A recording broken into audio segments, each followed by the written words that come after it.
Hello दोस्तों, मैं हूँ रुबैया मलिक और आप लोग सुन रहे हैं विराट और आरोही की कहानी।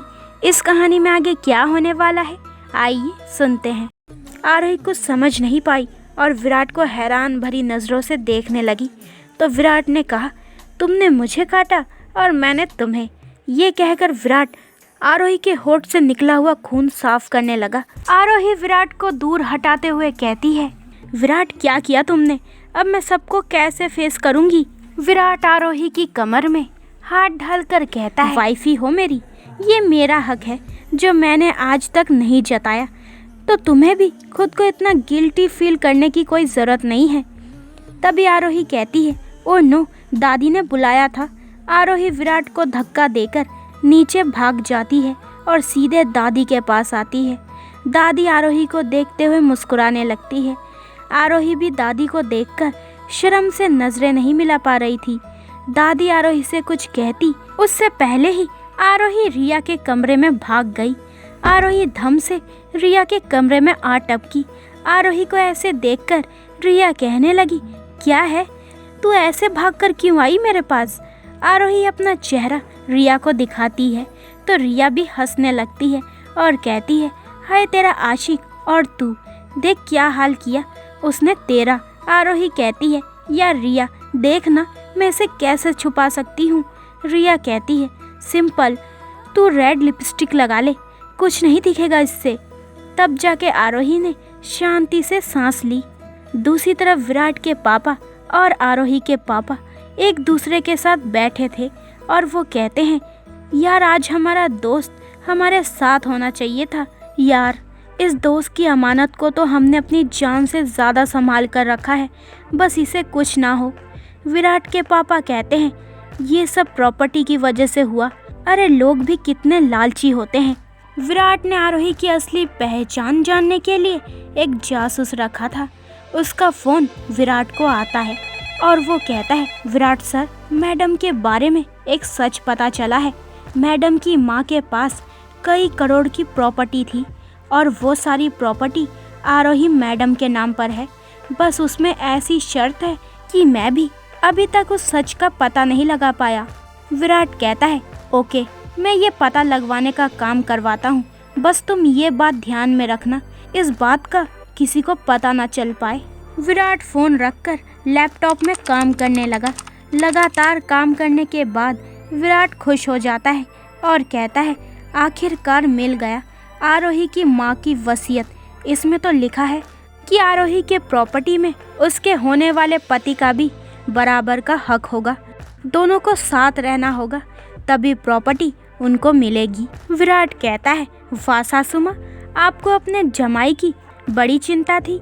कोई नहीं, मैं आपकी बेटी को तो अच्छे से ही रखूँगा।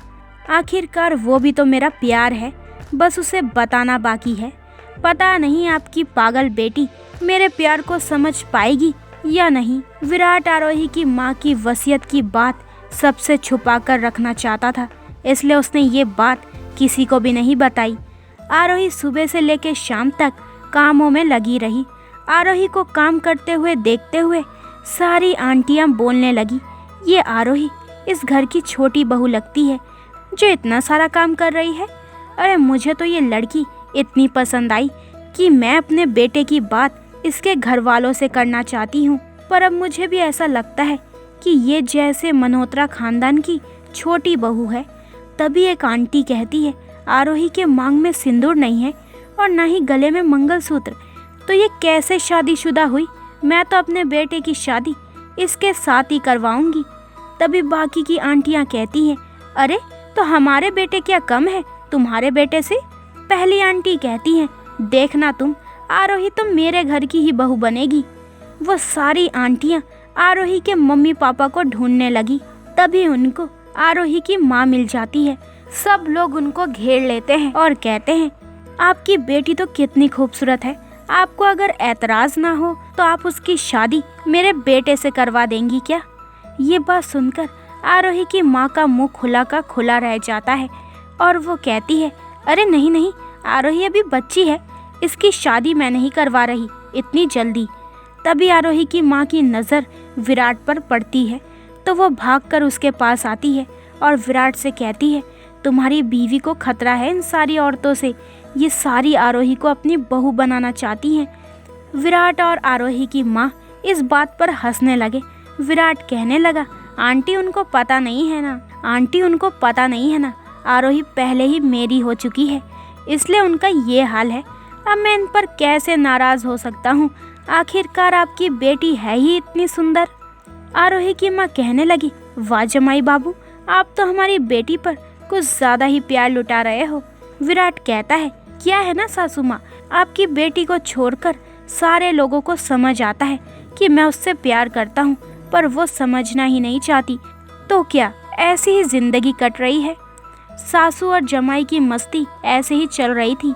तभी आरोही रिया को लेकर नीचे मेहंदी लगवाने के लिए आ गई। रिया मेहंदी लगवाने के लिए बैठ गई। आरोही ने भी मेहंदी लगवा ली और उसमें विराट का नाम छुपा लिया। तभी विराट आरोही और रिया के बीच में आकर बैठा और बोला, ओ लेडीज़ लोग, आप तो मस्त बैठे हो मेहंदी लगवाकर, तो आप खाना कैसे खाओगी। आरोही विराट की तरफ मुंह करके कहती है, ज़्यादा रोमांटिक होने की कोई ज़रूरत नहीं है, मैंने पहले ही खाना खा लिया था, तो मैं ये मौका तुम्हें तो बिल्कुल नहीं देने वाली। विराट कहता है, ए छिपकली, तुमसे किसने पूछा है, मैं अपनी भाभी से बात कर रहा हूँ। आरोही अपना मुंह दूसरी तरफ करती है और कहती है, हद है, ये इंसान सच में मुझसे प्यार करता भी है या नहीं। तभी वहाँ पर मानव खाने की प्लेट लेकर आता है और विराट से कहता है, ए उठ, ये मेरी जगह है। विराट साइड में हट जाता है और सीधे आरोही के ऊपर गिरता है। आरोही कहती है, विराट क्या कर रहे हो, मेरी मेहंदी बिगड़ जाती तो, तुम ना बिल्कुल लापरवाह हो।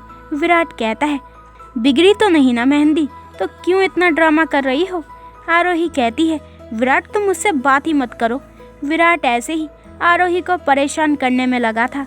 तभी उसके असिस्टेंट का फ़ोन आता है। विराट फ़ोन उठाने के लिए बाहर जाता है और वो फ़ोन पर सुनता है कि आरोही की माँ की वसीयत अब सारे बिजनेस वर्ल्ड में छा चुकी थी और सब लोग बस आरोही की खोज में थे। विराट भागकर अपने पापा और आरोही के पापा के पास जाता है और कहता है, आरोही की असलियत जल्दी बाहर आ सकती है, हमें आरोही को सारी सच्चाई बतानी होगी। विराट की सारी बात सुनकर आरोही के पापा के आंखों में आंसू आ गए और वो कहने लगे, मैं ये नहीं कर सकता विराट, तुम ही सारी सच्चाई आरोही को बताना, मेरी तो हिम्मत ही नहीं है आरोही को उसका सच बताने की। सब लोग बोलते हैं मानव की शादी के बाद ये सारी बातें हम आरोही को बता देंगे। विराट को भी आरोही की चिंता थी कि वो आखिरकार कैसे सहन कर पाएगी अपने मम्मी पापा का सच। अगली सुबह रिया की हल्दी थी और शाम को शादी, तो सारे रिजॉर्ट में चहल पहल थी, सारे लोग कामों में लगे थे। आरोही हल्दी लेकर आ रही थी, तभी वो विराट से टकरा गई और थोड़ी सी हल्दी विराट के वाइट कुर्ते पर लग गई। आरोही कहने लगी, ओ सॉरी, मैंने जानबूझकर नहीं किया, बस ऐसे ही हुआ। ये कहकर आरोही अपने हल्दी से भरे हुए हाथ से विराट का कुर्ता साफ करने लगी, तो विराट ने आरोही का हाथ पकड़ लिया और हड़बड़ाई हुई आरोही से प्यार से कहने लगा, छिपकली, तुम मेरा कुर्ता और भी ज़्यादा गंदा कर रही हो, रहने दो तुम। आरोही विराट की ओर देखती है और कहती है, विराट तुम ना कुछ गड़बड़ करते ही रहते हो, अगर तुम देखकर चलते तो मुझसे टकराते नहीं, ये सब तुम्हारी ही गलती है। विराट आरोही का हाथ पकड़ते हुए कहता है, जब मेरे सामने इतनी हॉट बनकर आ रही हो तो मेरा ध्यान ही नहीं गया ना दूसरी तरफ। ये कहकर विराट आरोही के गाल पर हल्दी लगा देता है और कहता है, एक बार मेरे नाम की हल्दी तुमने लगा ली है और आज भी तुम्हें हल्दी लगाना चाहता हूँ। विराट की बात सुनकर आरोही वहाँ से भाग गई। विराट भी आरोही के पीछे भागने लगा। आरोही टेरिस पर गई, विराट भी टेरिस पर पहुँच गया। विराट ने आरोही को पीछे से पकड़ लिया और कहने लगा, आज इतनी आसानी से नहीं जाने दूंगा। आरोही कहने लगी, विराट नीचे हल्दी की रस्म चल रही है और तुम यहाँ पर क्या कर रहे हो। विराट कहता है, तुम्हें याद है तुम्हारी शादी उस बेवकूफ़ अर्जुन से होने वाली थी, तब कैसे हल्दी लगाई थी मैंने तुम्हें, तुम तो तब से मेरी हो चुकी थी। सुना है आजकल तुम यहाँ पर छा गई हो, सारी आंटी लोग तुम्हारे पीछे पड़ी हुई हैं अपने बेटों के लिए, पर उन्हें क्या पता ये मेरी प्रॉपर्टी है। ये कहकर विराट आरोही के पास गया और उसके गाल पर अपना गाल रखकर आरोही को हल्दी लगा दी। आरोही ने खुद को जैसे तैसे विराट से अलग किया और नीचे चली गई और रिया और मानव को हल्दी लगाने लगी। तो रिया कहने लगी, ओहो आरोही, हल्दी से लोगों का चेहरा पीला होता है, पर तुम्हारा तो शर्म से लाल हुआ है। ऐसा भी क्या किया देवर जी ने? आरोही कहने लगी, तू मेरी दोस्त नहीं दुश्मन है। यहाँ पर भी तुम्हें मुझे तंग करने का मौका मिल गया। ज़रा ध्यान दे अपनी हल्दी पर। तेरी शादी होने दे बेटा, तब मैं तुम्हें ऐसे ही छेड़ती रहूँगी। तभी वहाँ पर विराट आता है और कहता है, अरे यार रिया, तुझे अपनी फ्रेंड को छोड़कर कोई मिलता नहीं क्या? रिया कहती है, वाह बेटा, अब भाभी से सीधा रिया, रुक मेरी शादी होने दे तो तेरी भाभी बनकर सारा हिसाब किताब कर लूँगी। ये कहकर सारे लोग हंसने लगे। ऐसे करते करते हल्दी की सुबह भी ख़त्म हो गई और अब सबको इंतज़ार था तो शाम का, जहाँ पर रिया और मानव की शादी होने वाली थी। मानव बेसब्री से अपनी दुल्हन का इंतज़ार कर रहा था और कब से अपने कमरे में तैयार बैठा था। तभी आरोही भागती हुई मानव के कमरे में आती है और कहती है, भाई रुको, आपको ये माला देना तो भूल ही गई। ये कहकर आरोही माला मानव के गले में डालती है। वही मैं सोच रहा था, भाई तो मस्त लग रहा है, पर कोई तो गड़बड़ है। अब ये और भी अच्छा लग रहा है। तभी आरोही कहती है, भाई आप बिल्कुल एक राजकुमार की तरह लग रहे हो। मैं आपके लिए गिफ्ट लेकर आई हूँ, देखो आपको पसंद आता है या नहीं। आरोही एक खूबसूरत सा डायमंड ब्रॉच निकालकर मानव की पगड़ी पर लगा देती है, जिससे मानव और भी अच्छा लगने लगता है। मानव कहता है, आरोही तुम अभी तक तैयार नहीं हुई। आरोही जल्दी जल्दी में मानव की बलाएं लेती हैं और वैसे ही तैयार होने के लिए भाग जाती है और कहती है, भाई बस 10 मिनट में तैयार होकर आती हूँ। आरोही भागकर रिया के कमरे में आती है और कहती है, तुझे तेरा गिफ्ट आज रात को दूंगी, अब मुझे तैयार होना है तो मैं निकलती हूँ। ये कहकर आरोही वहाँ से भी भाग गई। रिया कहती है, इस लड़की का तो मैं क्या करूँ, कब अपनी तरफ भी ध्यान देगी। बस ऐसे ही 10 मिनट में तैयार होकर नीचे आ जाएगी। रिया ज़ोर से आवाज़ देती है, ओए लड़की, आज के दिन तो अच्छे से तैयार हो जाना।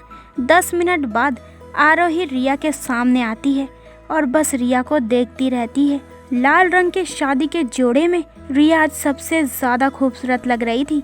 आरोही रिया के कान के पीछे काला टीका लगाती है और कहती है, हाय नज़र ना लगे मेरी गुड़िया को। रिया कहती है, ओहो, तू भी इस ग्रीन कलर के लहंगे में कमाल की लग रही है। वाह यार, तेरा सही है, बस 10 मिनट में तू इतनी खूबसूरत होकर निकल आई। आज तो तुझे विराट देखता ही रहेगा। तभी आरोही रिया के कान में कहती है, आज तो मानव भाई तुम्हें छोड़ने वाले नहीं हैं। तुम कितनी हॉट लग रही हो। काश मैं लड़का होता तो सबसे पहले तुझे ही पटा लेता। तभी वहाँ पर रिया की माँ आती है और कहती है, पंडित जी बुला रहे हैं, आरोही जल्दी से रिया को नीचे लेकर आओ। रिया की एंट्री ग्रैंड तरीके से होती है, जैसे किसी रानी की एंट्री हो रही हो।